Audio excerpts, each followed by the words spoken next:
Good afternoon. Thank you for the opportunity to be with you here today. Thank you for the chance to speak before this incredible gathering. Thank you for the Texas Alliance for Life Board of Directors, Dr. Poyman, and the staff for your work. As a fellow member of the Leadership Circle, thank you to all of you for the incredible support that you provide this organization. And it's a great joy to stand with you here today as a speaker, but also as a member that is right alongside you in this fight. I'm here today to talk about things that people don't like to talk about. I'm here to talk about something that's hidden, and quite honestly, we kind of like it that way. There's nothing that makes us less comfortable than death. So, given that discomfort, death that often happens in private is death that is easily ignored. I'm here today to talk about miscarriage, and in particular, miscarriage that occurs in the first 20 weeks of a pregnancy. I'm here because we owe it to families who lose their babies in natural death to do better than the silence that they often receive. Statistics show that many of you in this room know exactly what I'm talking about. You've received that silence. I'm just going to stop for a second. And to those of you who know exactly what I'm talking about, let me just say, I am so sorry for the loss of your baby. Whether it was last week or 20 years ago or 30 years ago, I know they're still with you. And I'm so sorry for your loss. We owe it to these little ones to ensure that we're honoring even their brief and beautiful lives. But I'll get back to that. First, I want to share with you Mary Claire's story, our story. My name is Chris Williston, as Dr. Poyman mentioned, and I'm a native Austinite, which should tell you right there, I'm a rare breed. I grew up right in Northwest Austin, graduated Anderson High School, went to TCU where I met my best friend and the love of my life, Michelle. Last year, we celebrated 15 years of marriage. We live in Cedar Park, just up the road. Thank you. Thank you very much. I hope Michelle's getting to watch the live stream. She's not here today because 2 of our kids got diagnosed with flu yesterday. So also, if you want to give me a fist bump later, we'll leave it at that, and it's okay. But yeah, she's put up with me for 15 years, and that is worth celebrating. We live in Cedar Park, just up the road, and our greatest pro-life credentials, I'll show them to you here. These are our 6 amazing kids that we get to live with every day. The oldest, Emily, down front in that middle picture. Back in the back, Lincoln, Lorelei, Nicholas, Susanna, and Madeline. You really haven't lived till you have 2 teenagers and 2 toddlers at the same time. They are amazing, and I love them, and they're challenging. That's to you guys if you're watching at home. But of course, there's one that I can't show you along with the others. Mary Claire Williston, who died at approximately 16 weeks of gestation, which we learned about on June 24th, 2014. In the eyes of society, there was nothing extraordinary about Mary Claire's life or death. She, like 1 in 5 babies, simply died. In the eyes of the state, she never became a person. Because she did not live to 20 weeks or grow to 200 grams, she was simply, quote, the product of conception. She was to be sent to pathology before being destroyed and perhaps dumped in a landfill, just as Dr. Poyman described, because that is often how we deal with these things in our society. But of course, that's not Mary Claire's story. 1 year to the day after we found out that Mary Claire had died, I shared a blog post about her life and its impact. To this day, I don't know that I can do the story any greater justice, so I hope you'll pardon as I read it to you today. June 24, 2014 was the worst day of my life. It was the day we found out that we lost Mary Claire. In the midst of a terrible emotional experience, it seems like you remember nothing. But over the course of the next year, memories came trickling back. I'll never forget the nurse trying to find the heartbeat, trying to stay positive and say, surely everything's going to be just fine. Our worst fears were realized in that tiny body slumped in the corner of the sonogram screen, perfectly formed and mocking us, leaving us to wonder what went wrong. We later find out it was an umbilical cord accident.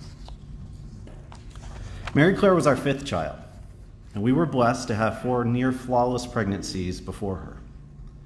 The day we found out that she was born into heaven was our 16-week checkup, the exciting one, the one where you get the first reliable read on the sex. I took off work and we sent the other kids to friends' houses for the morning. They were beyond excited to have us home, as you can imagine, so they could find out whether baby number 5 would tilt the scales in the direction of the boys or the girls, as we had 2 of each. It took a while for that morning for Michelle and I to split up and collect the kids after the appointment. We sat them down on the couch, and trying not to cry, we let them know what happened. It was awful.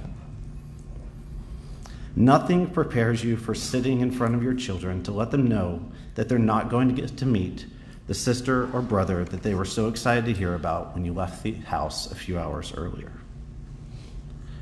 I never imagined what it would be like to have to introduce my children to real, substantial loss. The older kids cried uncontrollably, and the 2 little ones cried as much in confusion as anything. The next few days were as challenging as any that I remember. I hardly slept, expecting that any moment Michelle would deliver the remains of our daughter. We cried a lot, we prayed a lot, and we both shared a sense of peace in the midst of horrendous pain that this little life was filled with great meaning, even if we couldn't see anything but hurt in that moment.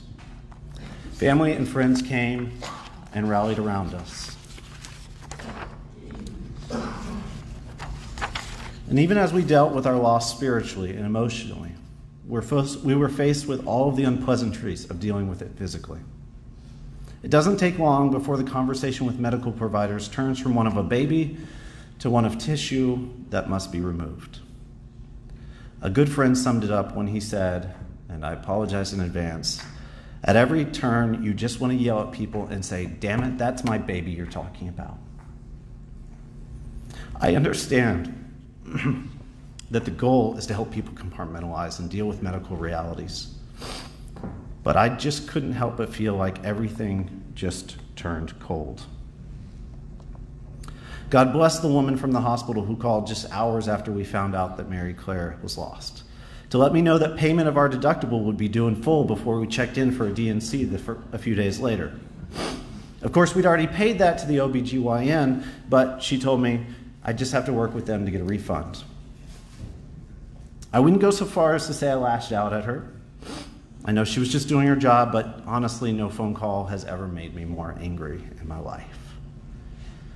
Ma'am, I understand this isn't your fault, but this phone call really sucks, I told her.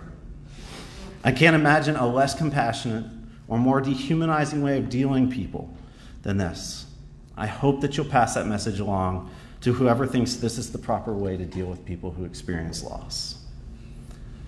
I know, she said. It's the part of my job I hate the most. I'm very sorry. We shared a moment of silence and a mutual understanding, and then I began reading my 16-digit credit card number to her. In the midst of all this difficulty and challenge, there was one bright spot. Through family and friends, we learned about a funeral home and cemetery that had special services for families like us. After a few phone calls, I reached a man named Jimmy Shields at Our Lady of the Rosary Cemetery in Georgetown.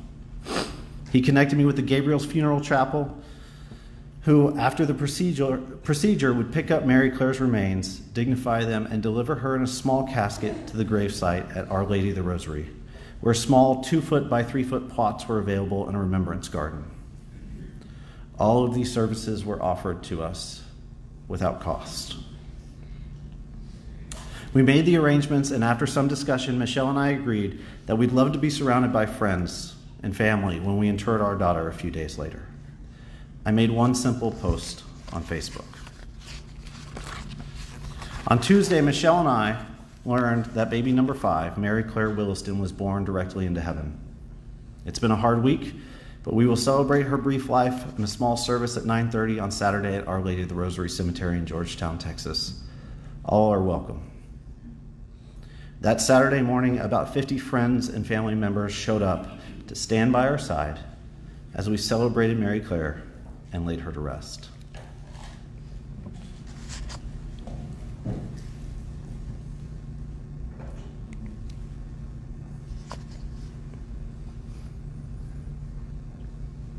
Over the course of the next few weeks, Michelle and I started getting beautiful messages from people who attended the service that day, and even from a few who couldn't be with us. They shared not just condolences, but the testimonies of the way that their lives had been impacted by Mary Claire's. People shared with us the deep and profound truths that God had showed them through our suffering. They told us about how Mary Claire had forced some things to the surface of their own hearts and how they experienced great healing as a result. Funeral home were not just a blessing to us, they were a conduit through which we could let her life bear witness to others. If one little life could have so much impact, I began thinking, what would happen if burial of miscarried children became the norm? I sat on this thought for about 9 months.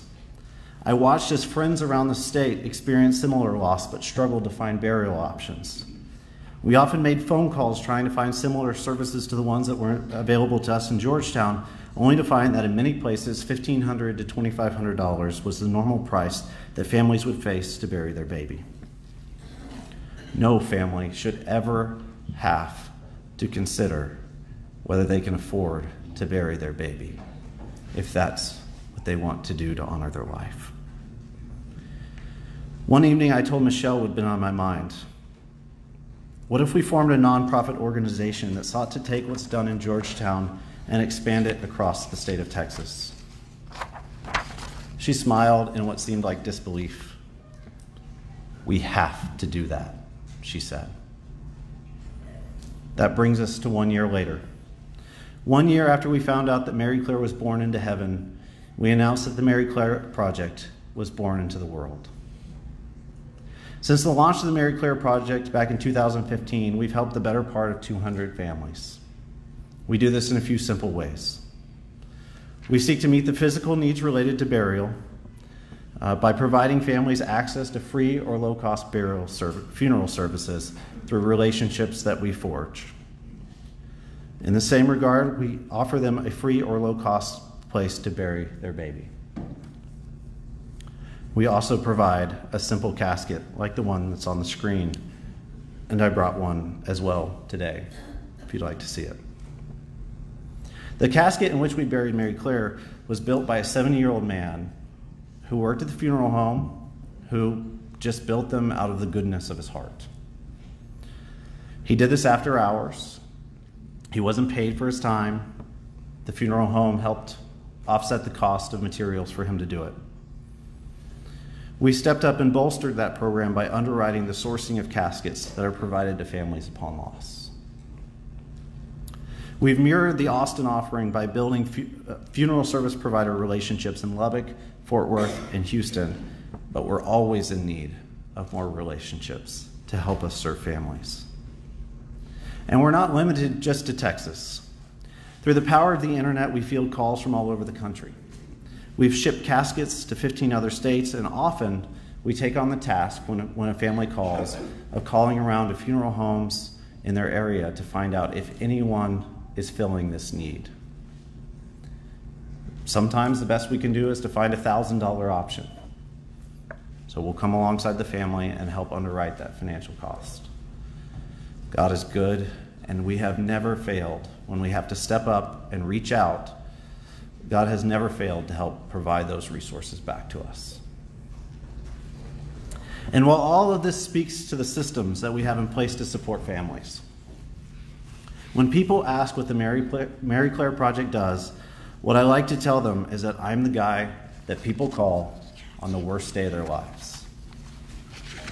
Because meeting the physical needs of a family who's facing loss is one thing, But standing in the gap of an often dehumanizing medical process is something totally different.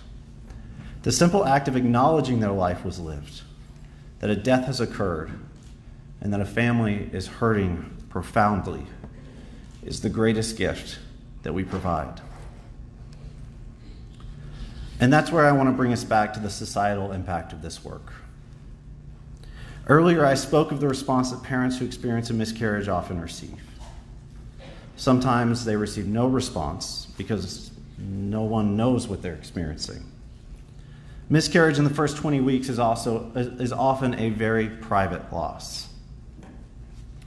Many times the couple has not yet shared that they're pregnant with others. So in those cases, they're certainly not going to go and tell people, well, we were pregnant, but now we're not. You can imagine how much pain and awkwardness and shame there is in that. So the couple bears the pain alone. That often looks like this from a website called Post Secret, where people send in their personal private secrets anonymously. Today would have been my baby's due date, but there is no baby and there is no birthday, and I'm the only one who still cares. In other cases, the couple does share the news with family or friends who simply don't know how to respond. If you've not walked the road of miscarriage, it can be difficult to imagine how or why a couple could be so upset about losing a child that they never got to meet. And so people say things that are unintentionally hurtful and create distance between themselves and the hurting. So the couple bears the burden alone. And the price of that solitude and isolation can in time undermine the marital relationship and can destroy marriages and families. Now, you all know, as I do, that we cannot build a culture of life on the foundation of a society of broken families. Those two things are simply incompatible with one another. So if miscarriage and its aftermath threatens even one family's survival, then we owe it to ourselves and to our society and to the couples that are struggling to do a better job supporting them as they walk that path. Mary Claire's funeral provided us with closure because it helped us bring our suffering out of the shadows and into the light. It gave family and friends the opportunity to stand with us and to be present when presence brought far more consolation than any words could provide. Now let me make one last observation that I believe has the greatest set of implications for the Texas Alliance for Life and its work. In this time, in which pro-life and pro-choice advocates have entrenched themselves in their position, I believe that miscarriage is the great equalizer in this debate. In the argument over when life begins, it's easy for pro-choice advocates to dehumanize the fetus and provide their own moral justification for abortion. However, if and when they offer the same dehumanizing comments related to miscarriage, their words ring hollow for the lives that they are. I'm going to share a video with you. Many of you maybe have already seen it, being so connected to this work. But it's from the Pennsylvania House of Representatives Committee meeting late last year as they were considering in the state of Pennsylvania a law very similar to the one that we considered in Texas back in 2017 related to the humane disposition of fetal remains. I will warn you that it is a bit graphic and difficult to listen to. It refers specifically to the product of conception after fertilization, which covers an awful lot of territory. I think we all understand the concept of the loss of a fetus, but we're also talking about a woman who comes into a facility and is having cramps and not to be concrete, an early miscarriage is just some mess on a napkin. And I'm not sure people would agree that this is something that we want to take to the point of ritual, either cremation or internment. You could imagine the Twitter response was pretty extreme. You may not be able to see this, so I'll just read a few of these. My mother didn't stay in her room for weeks because she lost a mess on a napkin. We all grieved with her when she lost our baby sister. I caught my second mess on a napkin in my hands, one woman wrote. Funny thing, that mess on a napkin was fully formed with every body part intact. That was 40 years ago, and I still think about that mess on a napkin like it was yesterday.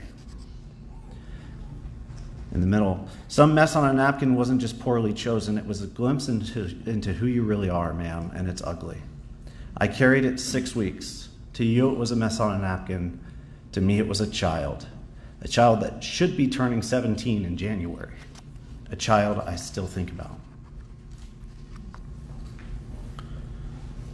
No one with a heart ever told a mom who has suffered a miscarriage that it was just a mess on a napkin.